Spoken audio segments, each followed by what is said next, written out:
everyone, welcome to this video. Today my partner and I will show you an interview about communicative language teaching.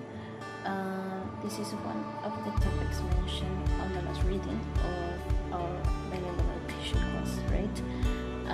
Basically, CLT is an approach and this aims the development of communicative competences on students, or in other words, to make them fluent when they are speaking or expressing their feelings in second language, right?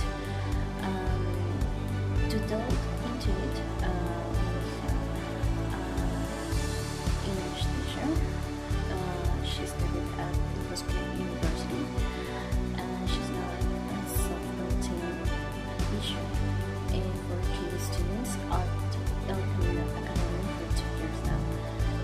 Our interview teaches at that school that applies immersion into their lessons, rather than begin in a bilingual classroom. The main focus for them is on the communicative processes, where we can evidence some of the stages of bilingual education programs. Another thing to clarify is that for this video we had to make the interview by video call because we have some difficulties now regarding to the coronavirus, so it may also difficult to make a face-to-face interview with her. So let's begin.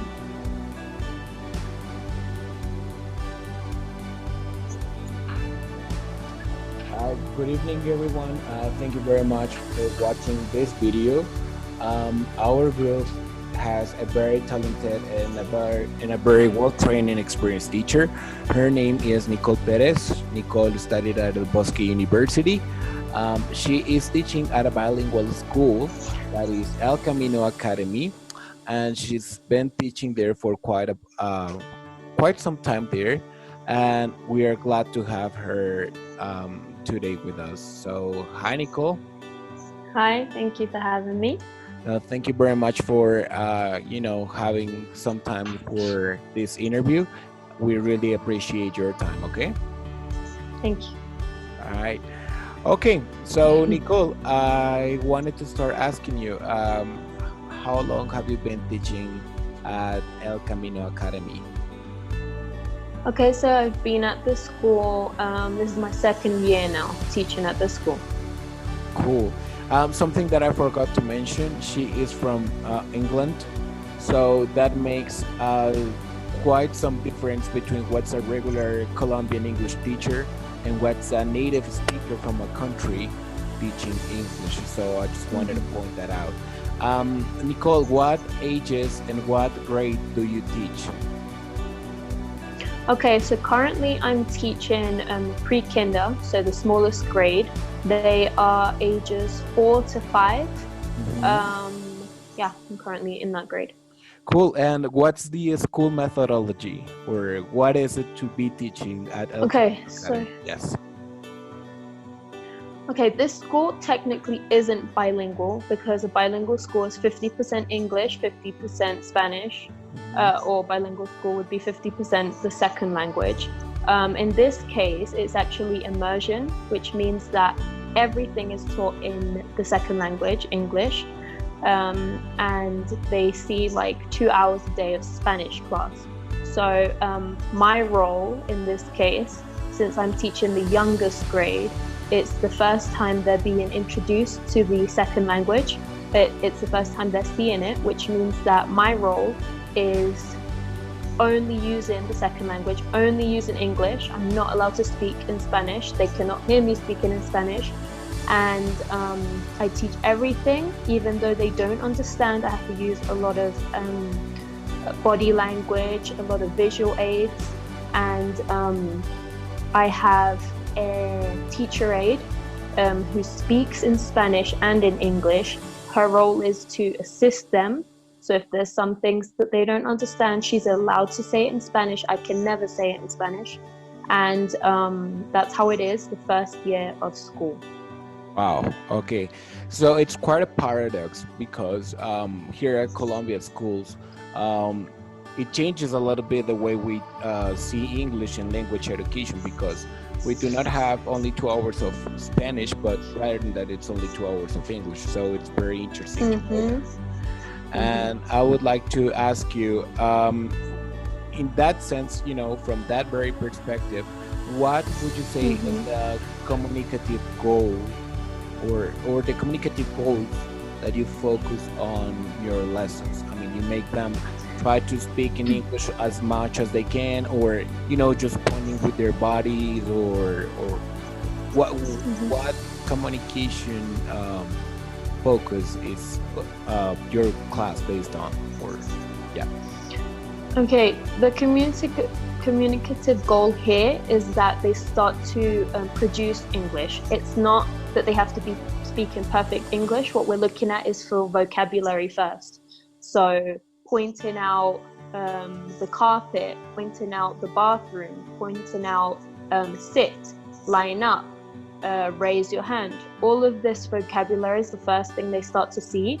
Obviously, it's the first time they're seeing a second language, and they don't understand because we're actually not having translation. They can't have translation. I try to express myself as much as I can through body language so that they understand what it is. So if I have to go and point to the bathroom door, I will point to it so that they understand the concept of the bathroom with the word. So here it's a lot of vocabulary. I want them to start producing when they feel comfortable. But I also try to model it out for them. So if they need to go to the bathroom and they say to me, ¿Puedo ir al baño? I say, can I go to the bathroom? And then I say, okay, now your turn, you say it to me, so that they start to understand that that's the way to say it. So here it's just whenever they feel comfortable. Obviously, I want them to start using the vocabulary and the phrases, but it's with each child, it's different. It depends on their process. Right. You just mentioned something very interesting, which is whenever they feel comfortable, right? And you just mentioned and pointed out that Mm-hmm. it doesn't need to be perfect. So you're pretty much aiming to fluency rather than accuracy, right? Exactly. Okay. And Exactly. Mm-hmm. it's very interesting to know that because that's one of the things that immersion models are based on. I wanted to ask you, how Mm-hmm.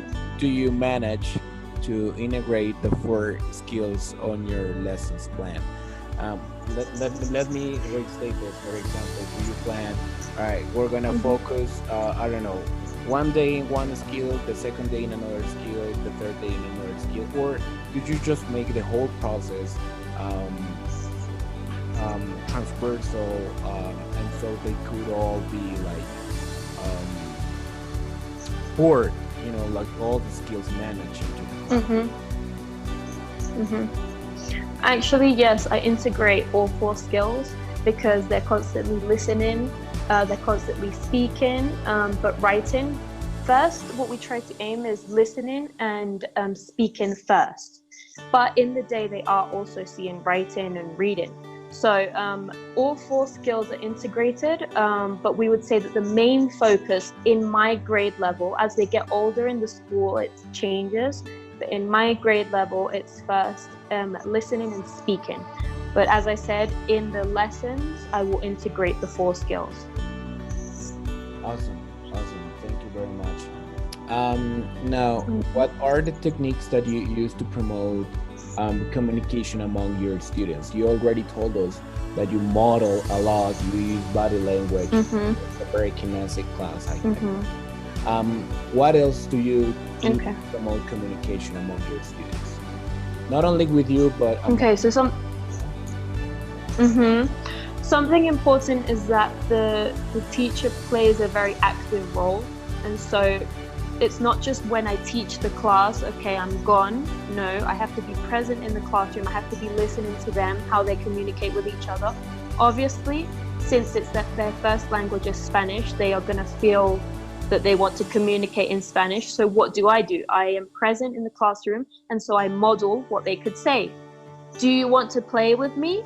And then I say it to your friend. Do you want to play with me? He will repeat it, and then he starts to understand that he could communicate to his friends in English too. And so, like I said, the teacher has to play a very active role in order to start to see communicative skills between the students, so that it's something natural. Wow. All right. That's impressive to know. And well, Nicole, for the last question, because pretty much you have answered everything that we have into on this interview. So do you have any motivation tips for we as pre-service teachers and we as future teachers can have to achieve the communicative goals for our classes? Like what would you recommend for communicative processes?